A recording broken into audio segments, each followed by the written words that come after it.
ভাবুন তো, একটি বিদ্যুৎ কেন্দ্র শুধু বিদ্যুৎই তৈরি করছে না, বরং নিজের ব্যবহারের চেয়েও বেশি জ্বালানি তৈরি করছে। শুনতে কি সায়েন্স ফিকশন লাগছে? কিন্তু না, এটা বাস্তব।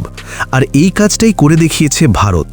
এই মুহূর্তে বিশ্বজুড়ে খবর, ইরান, ট্রাম্প, ইসরায়েল যুদ্ধ আরও বড় আকার নেবে কি থেমে যাবে, এই নিয়ে তুমুল আলোচনা চলছে। কিন্তু ঠিক এই সময়ই চুপচাপ একটা বিশাল কাজ করে ফেলেছে ভারত।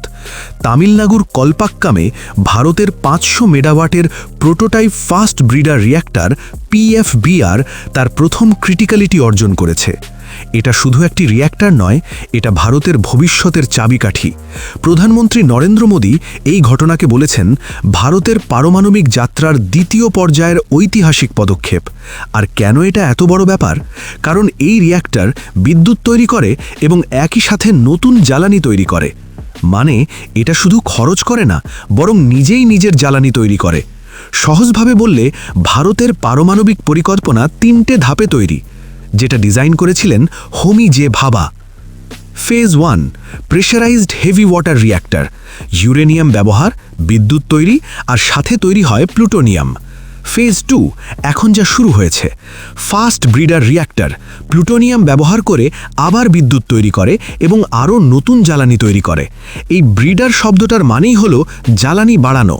ফেজ 3, সবচেয়ে গুরুত্বপূর্ণ, থোরিয়াম ব্যবহার। এবং এখানেই ভারতের আসল শক্তি। কারণ ভারতের কাছে ইউরেনিয়াম খুব বেশি নেই, কিন্তু আছে বিশাল থোরিয়াম ভাণ্ডার। পৃথিবীর অন্যতম বড় থোরিয়াম রিজার্ভ ভারতে। মানে কি দাঁড়ালো? যদি ভারত থোরিয়াম ব্যবহার করতে পারে, তাহলে বিদেশ থেকে ইউরেনিয়াম কেনার দরকার পড়বে না। এখন আসি, এই ফাস্ট ব্রিডার রিয়্যাক্টর কেন এত গুরুত্বপূর্ণ? কারণ এটা ইউরেনিয়াম 238কে কনভার্ট করে প্লুটোনিয়াম 239-এ। আর এই প্লুটোনিয়াম আবার জ্বালানি হিসেবে ব্যবহার হয়। অর্থাৎ একবার জ্বালানি দিলেই সেটা বারবার মাল্টিপ্লাই হতে থাকে। এটাই সেই ম্যাজিক, যার জন্য বলা হচ্ছে বিদ্যুৎ কেন্দ্র নিজের চেয়েও বেশি জ্বালানি তৈরি করছে। এখন বড় প্রশ্ন, বিশ্বে আর কে এটা করতে পেরেছে? শুধু রাশিয়া, আর এখন ভারত।